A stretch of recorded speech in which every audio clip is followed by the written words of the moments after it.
in terms of situational football. First of all, in the first half, red zone offense, we got to score touchdowns. We can't kick field goals. And then in the second half, it's a tale of situational football. Third down, defense getting off the field. Third down offense, maintaining the sticks. And again, first down efficiency wasn't very good offensively. And then, I thought one of the two key plays was a 3rd and 1. And then obviously the coming out situation where they're on the -3. And we need to generate a 3 and out, and changes field position, changes the dynamics of the game. So, situational football, those types of things. But I am proud of our players, and they hurt. But I think they showed their character, and will continue to show our character in this football season. So I'll answer any questions you may have. Jimmy? Butch, would you talk a little bit about Kieran Tunnell's performance and also how encouraged maybe you were with him moving the football in that last Yeah. It was a difficult situation, obviously, 1 minute drill, no timeouts. I thought he was very poised, very calm.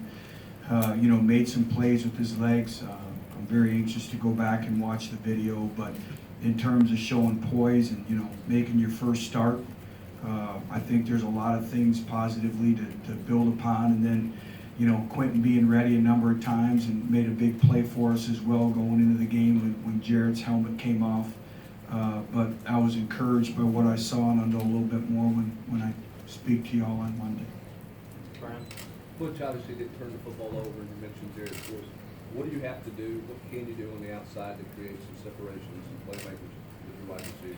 Well, I think that was the thing that, the other storyline is we didn't have very many big plays. And again, against that defense or any defense, you need big splash plays, and we weren't able to generate any. We just got to keep working. That's all I can tell you. Look at some different schemes. How can we free them out up on the perimeter? But also, there's a number of times we had some things and then we break down in protection and we're not able to throw the football. There's a number of times on the headsets where, a guy was wide open and we weren't able to get him the football. So again, it's not just the receivers, it's everyone. Steve? I think y'all had like 100 yards rushing in the first quarter and then maybe a yard and hair and the rest of the way. What changed and why weren't y'all able to open up running room more really quick? Yeah, I thought, that was one of the tells of the second half. I thought we ran the ball effectively and efficiently in the first half, particularly in the first quarter. Jarrett was able to make some plays with his legs, and that's the thing, you throw a pass and he was able to get you 4 or 5 if it wasn't there, which I thought was big. But again, the second half, we were not able to run the football, and when you become one-dimensional, you're not going to have much success. Behind Steve? The final play, maybe the final few plays, emblematic of what's ailed this offense lately, of just not making a play when it's there to. Well, I look at it, we got to make that play, and it gets down to making plays in critical moments, but also our kids fought and put us in an opportunity to have an opportunity to win the football game, when you look at where the ball was. And I'm proud of them for that, but it gets back to situational football and being able to master that. Grant and Jesse? Butch, how do you decide between, after that Callaway catch down to the 2, how do you decide between spiking the football or saving that down and letting the clock run? Yeah, well, we were going to spike the ball, but because I believe we only lost a couple seconds because we got lined up fast.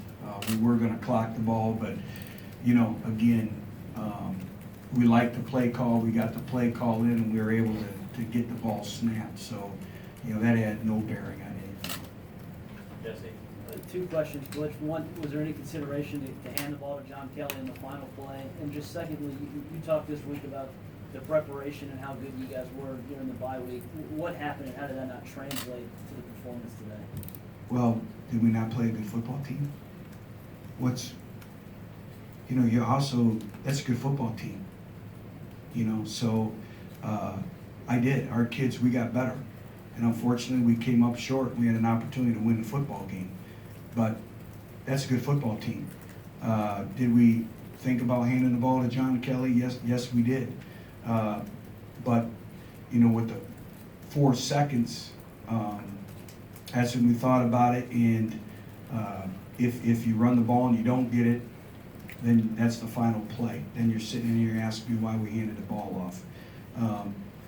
but we had an opportunity. It was a run-pass option, so, you know, they were playing some different things coverage-wise, bracket-wise, man coverage on the goal line, so we liked it. And then, you know, Jared had the opportunity to run the football, and that's what we decided to call, and we didn't execute it. And, you know, what can I say? It's very, very disappointing, but we didn't make the play, and we move on. It hurts, it stings. I don't know what else I can tell you. Michael? Well, Butch, in the second half, the offense really wasn't able to string along a lot of longer drives. Do you think that was a big part of why the defense was on the field a lot and couldn't stop the run as well as they did early in the game? Well, I do think, you know, we had way too many 3 and outs in the second half, and our defense was on the field a lot. And again, we weren't able to run the ball efficiently and effectively in the second half, and I think that was obviously one of the storylines. We have to be able to run the football, and then obviously when you run the football, your RPOs, your play actions, all that come off of that, but we weren't able to run the football. And I do think that's a byproduct as well, but, you know, we need to obviously stop the run, but I thought, you know, holding them to a field goal gave us an opportunity to go down and win the game, and our kids didn't flinch. And like I said, we put ourselves in a situation to win a football game, and unfortunately weren't able to do that. Jimmy? Butch, a couple things. One, why do you think you weren't able to run it better after that first quarter? Secondly, they gave up 7 sacks. How impactful was that on the game, and why do you think? Yeah, way too many negative yardage football plays, whether it's penalties or whether it's sack yardage. You know, in terms of why not being able to run the ball and all that, I'll know a little bit more when I watch the video. But it comes down, a lot of times football comes down to winning your one-on-one matchups. Any other questions? The sack, if you would just address, was that here in town holding too long? Was it- I think it was a combination of both. Again, I'll know a little bit more when I watch the video. You can only see so much from the sideline, but you know, I think it's probably, my gut from what I saw from the sideline is probably a combination of both. Any more questions? David? Just kinda, how do you get the locker room to move forward, knowing with number 1 Alabama next on schedule? Next game, and you know, your character is being tested, your competitive character. But again, I'm proud of this football team. We had 2 very, very good weeks of preparation, 2 very good weeks of practice. That was a football team that laid it on the line today against a good football team. And they laid it on the line, and we had an opportunity to win the football game, and there was opportunities where we could have given up. But again, it's the small details of what it takes to play winning football, from penalties, from 3rd down conversions, from red zone, you know, the coming out situation. All those things add up to playing winning football. We didn't turn the football over. A young man making his first start at quarterback, I thought he did some good things. I thought he showed some poise. You know, he was never rattled. He was always in the defensive huddle, you know, when they were on the field, you know. So I liked a lot of things that we saw to build upon, and we have to continue to get better. But we just have to go back to work. But again, all those situations and mastering situational football and understanding that that's accumulation that adds up to winning and losing. All right. Thank you. Thank you. Thank you.